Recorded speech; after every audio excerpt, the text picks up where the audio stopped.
প্রিয় দর্শক, গত রমাদানে আসিয়ার কথা আমাদের মনে আছে। মাগুরার একটা ছোট্ট মেয়েকে ধর্ষণ করা হয়েছিল। আইন উপদেষ্টা আসিফ নজরুল বলেছিলেন 90 দিনের ভিতর ধর্ষণ এবং খুনের বিচার হবে, বিচার হয়নি। এই রমাদানে দেখলাম আমরা মাধবদীর হৃদয় বিদারক ঘটনা।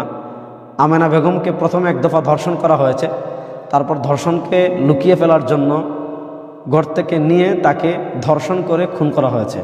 আবার আমরা প্রতিবাদ করছি, অপরাধী গ্রেফতার হয়েছে, কিন্তু কোনো সাড়া শব্দ আমরা দেখতে পাচ্ছি না।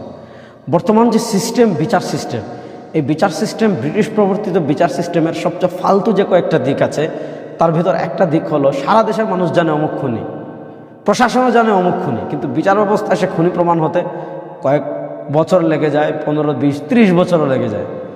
মামলা ঝুলিয়ে থাকা, এটা হলো এই বিচার ব্যবস্থার সবচেয়ে দুর্বলতার দিক। একটা মামলা নিষ্পত্তি করতে আপনার যদি 20-30 বছর লেগে যায়, তাহলে এই অপরাধী তো ফাঁকফোকর পেয়েই যাবে। আর স্বাভাবিকভাবে যে খুন হয়েছে তার আত্মীয়-স্বজনের প্রথম দিকে তার প্রতি যে আগ্রহ থাকে, তারপরে আর 4, 5, 6, 7 বছর পরে এই আগ্রহটা আর থাকে না। মানুষের কবরে যখন ঘাস উঠে যায়, আত্মীয়-স্বজনের মায়াও তখন আস্তে আস্তে কমতে থাকে। এটাই পৃথিবীর সবচেয়ে নিষ্ঠুরতম বাস্তবতা। এজন্য ইসলামী বিচার ব্যবস্থায় অপরাধ প্রমাণিত হয়ে যাওয়ার পর স্বীকারোক্তি অথবা সাক্ষীর মাধ্যমে মামলা ঝুলিয়ে থাকার আর কোনো বিধান নেই।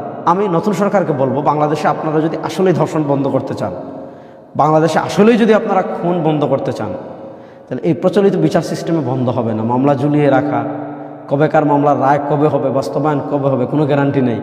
এরকম বিচার ব্যবস্থা দিয়ে অন্তত অপরাধ নিয়ন্ত্রণ করা যায় না। 54 বছর এটা প্রমাণিত হয়ে গিয়েছে। এজন্য আমি নতুন সরকারের কাছে অনুরোধ করব যে গত রমাদানের আসিয়ার ঘটনা আর এই রমাদানের নরসিংদীর আমেনার ঘটনা, অন্তত 2টা ঘটনার বিচার ইসলামী আইন অনুযায়ী কিসাস তাদের উপর আপনারা বাস্তবায়ন করেন। দুজনকে প্রকাশ্যে কোনো ধরনের অপরাধ প্রমাণিত হওয়ার সাথে সাথে, যেহেতু প্রমাণিত হয়ে গিয়েছে, আর কোনো ধরনের যদি তবে কিন্তু ছাড়া তাদের অভিভাবকরা যদি দিয়ত নিয়ে সন্তুষ্ট হয় সেটা ভিন্ন কথা, নচেত তাদের উপর আপনারা মৃত্যুদণ্ডের আইন বাস্তবায়ন করেন প্রকাশ্যে, সারা দেশের মানুষকে সাক্ষী রেখে। আপনারা 5টি অপরাধের বিচার ইসলামী অনুযায়ী মামলা ঝুলিয়ে না রেখে, আল্লাহ তাআলা যে বলেছে ওয়ালাকুম ফিল কিসাসি হায়াত, আল্লাহ তাআলা কিসাসে আমাদের জন্য রেখেছেন জীবন রক্ষার অন্যতম উপাদান। মাত্র কয়েকটি অপরাধের বিচার আপনারা ইসলামী আইন অনুযায়ী করেন, কিসাস বাস্তবায়ন করেন, দেখবেন ইনশাআল্লাহ বাংলাদেশে অপরাধ প্রবণতা 0%-এ নেমে আসবে। এর জন্য অপরাধ যদি কমাতে চান, যেই সরকারি ক্ষমতায় আসেন, ইসলামের কিসাস হদ বাস্তবায়ন করা ছাড়া বাংলাদেশ অপরাধ কমাতে পারবেন না। তাই আসুন আমরা আমাদের শিকড় কোরআনের দিকে ফিরে যাই, ইসলামের দিকে ফিরে যাই।